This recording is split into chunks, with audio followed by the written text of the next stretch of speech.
Something happened in a quiet room that could redraw Africa's future. No bombs fell, no armies marched, yet the world trembled. At the center of it sat Captain Ibrahim Traoré of Burkina Faso, across from India's Prime Minister, Narendra Modi. On the polished table between them lay a document worth $15 billion. But here is the puzzle. This was not aid, not a loan, not the usual poison chalice the West has poured into Africa for decades.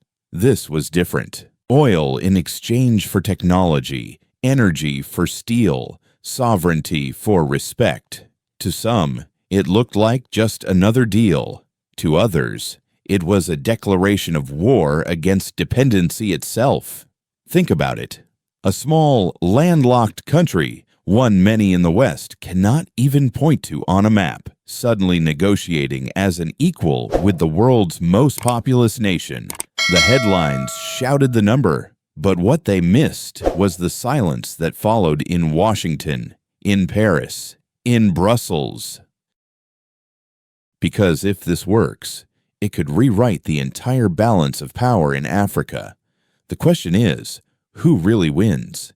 India, securing vital oil for its roaring economy. Burkina Faso, gaining factories, refineries, and defense plants. Or is the real winner someone hidden in the shadows, waiting for both sides to stumble? And here's where you come in. What you are about to hear is not a simple story of trade. It's a gamble that could either make Burkina Faso a model for Africa or break it under the weight of promises unkept. So I challenge you, before we go deeper, ask yourself, would you bet on Traoré's vision or would you walk away? Share your answer in the comments. And if you want to keep unraveling the truth behind these Africa news stories, stay with us by subscribing, because what comes next will shake more than just Burkina Faso. It may shake the world. $15 billion pact, oil, steel, and a silent war for Africa's future. When the cameras flashed and the signatures dried, the headlines screamed, Burkina Faso secures $15 billion from India. But hidden inside those headlines was something much larger. Something that could either lift a nation or drag it into the same graveyard where so many African dreams have been buried. Let us break it down. This pact was not a simple oil contract. It was a full architecture of transformation.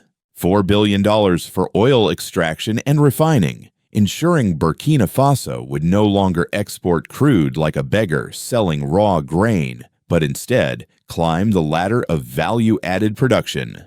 $5 billion for petrochemicals and energy infrastructure, pipelines, storage facilities, processing plants, not just for India's benefit, but to power Burkina Faso's own factories and homes. $3 billion for steel and heavy industry, a bold step to give this small landlocked country the backbone of modern manufacturing. $2 billion for defense technology, assembly lines for rifles, armored vehicles, and communication systems to be built inside Burkina Faso itself. And $1 billion more for agriculture, telecommunications, and training programs. Because a strong economy is nothing without fertile fields and skilled minds. On paper, it reads like a manifesto of independence. For the first time, a foreign partner was not handing down aid like crumbs from a banquet table. India was investing directly, planting capital in Burkina Faso's soil, expecting returns not through exploitation, but through shared growth. This is what made the deal explode across global headlines. But look closer. Every number carries a risk. Every promise demands proof. Oil rigs can be built, but will they be owned by Burkina Faso or managed as foreign enclaves? Refineries can rise, but will electricity truly reach the villages where children still study by candlelight? Steel plants can hum, but will Burkinabe welders and engineers be the ones shaping the machines? Or will the profits flow back east, leaving locals as little more than laborers. This is why many inside Ouagadougou remain skeptical. A taxi driver listening to the radio shakes his head. We've heard promises before. Farmers in Kaya ask if tractors will truly arrive. Students in Bobo Dioulasso wonder if training programs will actually open doors, or if they will remain paper dreams. Traoré himself addressed this doubt directly, declaring that transparency would be the sword cutting down rumors. The full terms of the deal were published, an almost unheard-of move in African diplomacy. It was meant to prove this pact was not another backroom bargain destined to enrich only the powerful few. Yet transparency alone cannot guarantee success, because behind every figure looms a question. What currency will dictate this future? Reports whispered that part of the deal could bypass the dollar entirely, using a rupee-franc system. To Washington and Paris, that was more than a trade detail. It was defiance. For decades, the West has anchored Africa's economy to the dollar and the euro. If Burkina Faso dares to step outside that system, it risks shaking the very foundation of Western financial dominance. This is why the deal is more than just numbers. It is a gamble. If Traoré wins, Burkina Faso could ignite a model for the entire Sahel, a path where Africa bargains as an equal. If he loses, the factories could rust, the promises could rot, and the people could lose faith not only in him, but in the very idea of sovereignty. So the real question is not how much was signed. The real question is whether those billions will live in the villages, in the factories, in the classrooms, or vanish into the same shadows where so many foreign promises have died before. And I challenge you, would you bet on Traoré's vision, or would you walk away, convinced history will repeat itself? Share your answer, and stay with us, because the reactions from the West and beyond may be even more dramatic than the pact itself. After the $15 billion deal, cheers, fears, and the storm building around Traoré. The signing of the $15 billion pact was only the beginning. What followed was not applause, but shockwaves.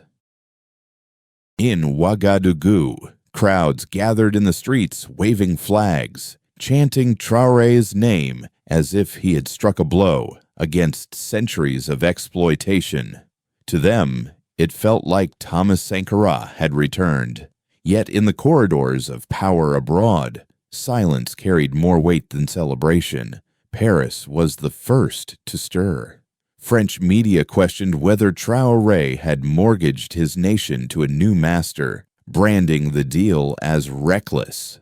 Officials in Brussels whispered that Burkina Faso's decision to bypass the dollar in parts of the agreement was nothing short of rebellion. In Washington, the State Department gave a carefully worded statement, praising development opportunities, while privately warning allies that this could set a dangerous precedent across West Africa. But the strongest reaction came not from speeches, but from shadows.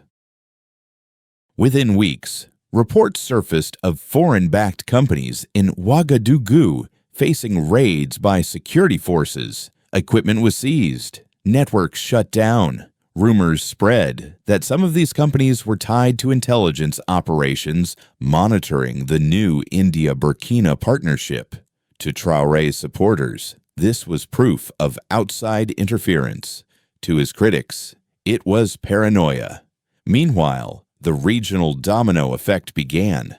In Bamako and Niamey, leaders of Mali and Niger openly praised the deal, calling it a blueprint for African sovereignty. Across the Sahel, ordinary citizens debated in markets and cafes if Burkina Faso could attract billions without begging Paris or Washington. Why couldn't they? Suddenly, what seemed impossible just months ago became a question of courage, not capacity. Yet courage attracts enemies. In New Delhi, The Indian government celebrated the pact as a triumph of diplomacy, a signal that India could challenge China's Belt and Road by offering Africa alternatives. But that celebration carried risks. Would India now inherit not only opportunities, but also the enemies that stalk Burkina Faso? Insurgent groups, already fueled by foreign money and weapons, saw the pact as a threat to their control of the region's future. Inside Burkina Faso, excitement mixed with fear. Students marched in support, waving banners that read, "No more aid, only trade." But in villages where poverty still gnawed, skepticism ran deep. A farmer in Koudougou asked on camera, "Will this deal put bread on my table, or just headlines in the newspapers?" The emotional climax came when Traoré addressed the nation. With his signature military jacket and fierce gaze, he declared, "We will not rent security anymore. We will build it with our own hands." His words electrified supporters and unsettled critics. For decades, Burkina Faso had relied on foreign powers for weapons and protection. Now, with $2 billion set aside for defense manufacturing, the prospect of Burkina-based soldiers holding rifles stamped "Made in Burkina Faso" became a rallying cry of sovereignty. But with every declaration of strength, danger sharpened. Analysts warn that by aligning too closely with India, Burkina Faso risked being pulled into South Asia's rivalries with Pakistan, with China, with interests far removed from the Sahel. Was Traoré building a fortress of independence or painting a target on his nation's back? The pact had become more than numbers on paper. It was a spark igniting passions at home, suspicion abroad, and unease across continents. Some called it the dawn of Africa's awakening. Others whispered it was the opening act of a new Cold War. Now the world is watching. And the question lingers, will Burkina Faso emerge stronger from this storm? Or will the weight of global rivalries crush its bold experiment before it even begins? Burkina Faso's gamble, factories or empty promises? The $15 billion pact with India is not just numbers on a balance sheet. It is a promise etched into the lives of millions. But promises can lift nations, or they can break them. In Ouagadougou, construction sites have begun to appear, with banners announcing future refinery, steel plant, energy hub. For the first time, Burkina workers see the possibility of jobs that go beyond subsistence farming or day labor. Students dream of becoming engineers, welders, technicians, careers that once seemed out of reach. The pact promises electricity to villages long forgotten, factories to employ restless youth, and training centers to prepare the next generation. Yet optimism is shadowed by old ghosts. Corruption has swallowed countless deals before. Billions in aid and loans vanished into private accounts, leaving the people with nothing but empty speeches. Traoré has sworn that transparency will be the shield this time. But the test is unforgiving. Every contract must be monitored, every dollar accounted for, every project delivered on time. Without discipline, the billions risk dissolving into dust. The social consequences stretch beyond economics. If factories rise and lights turn on, people will rally behind Traoré, strengthening his image as a leader who delivered where others failed. He could emerge as a unifying figure, not only in Burkina Faso, but across the Sahel.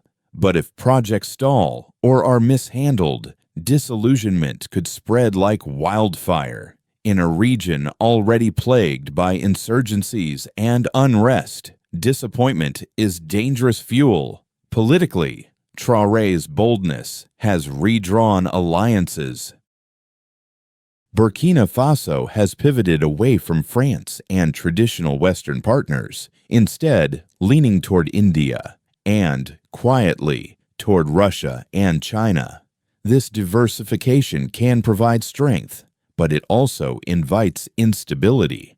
Western powers may see Traoré not as a reformer, but as a rebel threatening their influence. History shows what happens to African leaders who defy too many masters, coups, sanctions, even assassinations. Supporters hail Traoré as fearless. Critics call him reckless. The line between hero and target grows thinner by the day. Economically, the stakes are immense. If the oil and steel investments succeed, Burkina Faso could transform from one of the world's poorest nations into a manufacturing hub of West Africa. But failure would bring more than lost billions. It would deepen poverty, ignite anger, and validate the skeptics who say Africa cannot govern itself without foreign oversight. This is why the pact feels less like an agreement and more like a trial. The jury is not in New Delhi or Washington. It sits in the villages of Burkina Faso, in the markets, in the classrooms, in the hands of ordinary citizens who will judge whether these billions translate into dignity.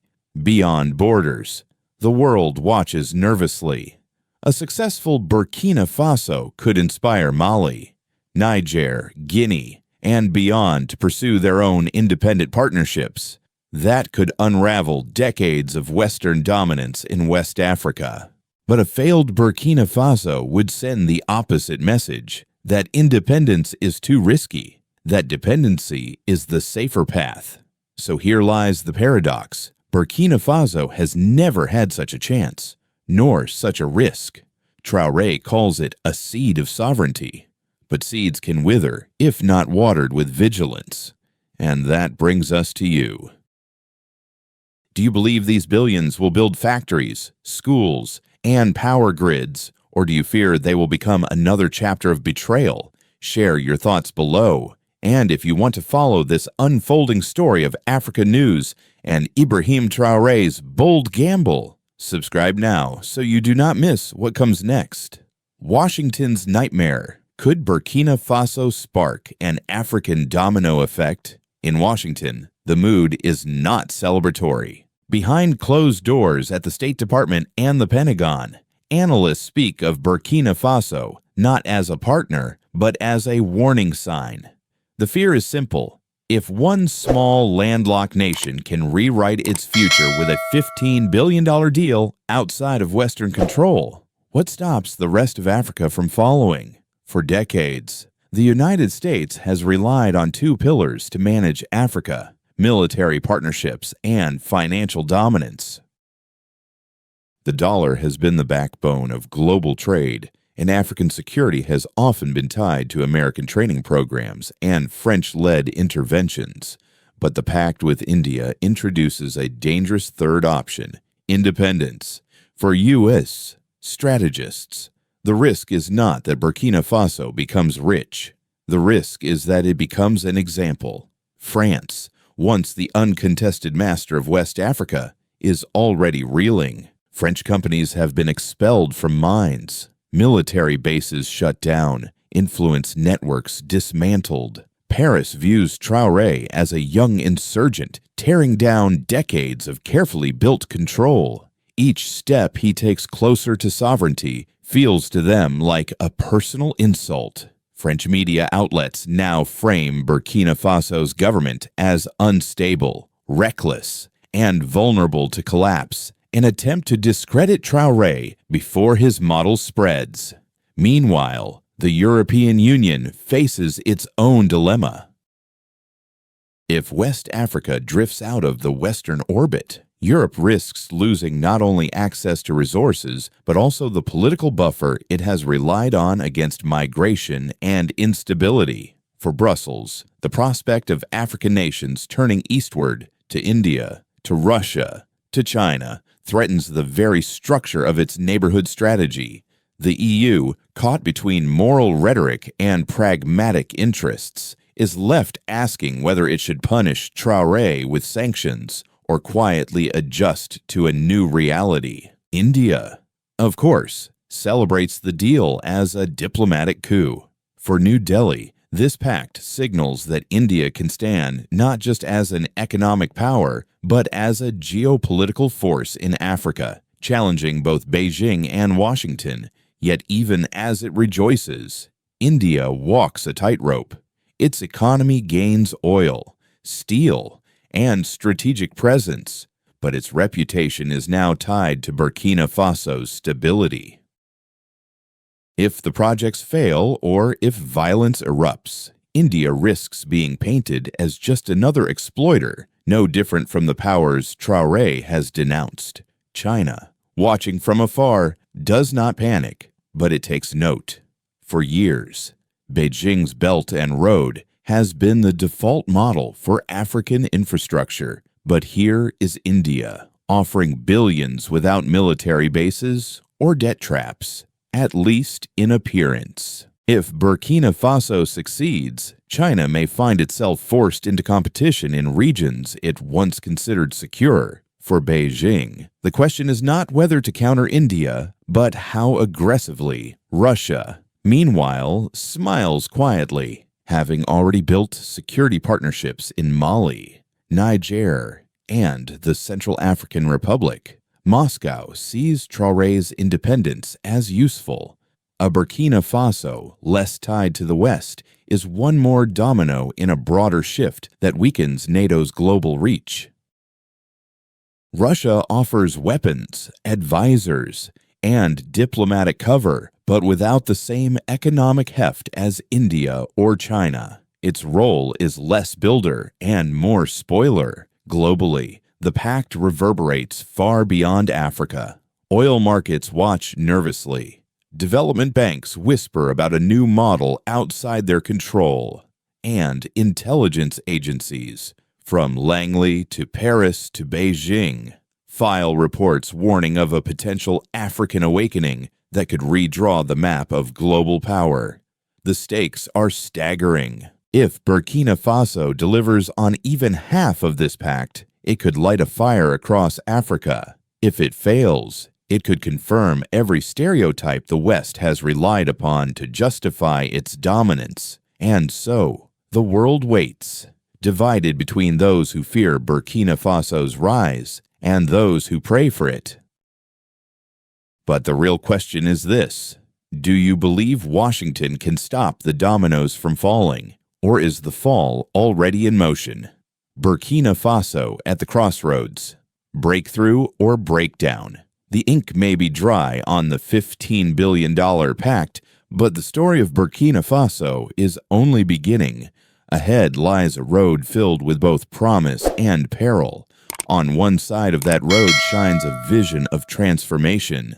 Imagine steel plants humming on the outskirts of Ouagadougou, where thousands of young men, once idle, now craft rails, machinery, and bridges.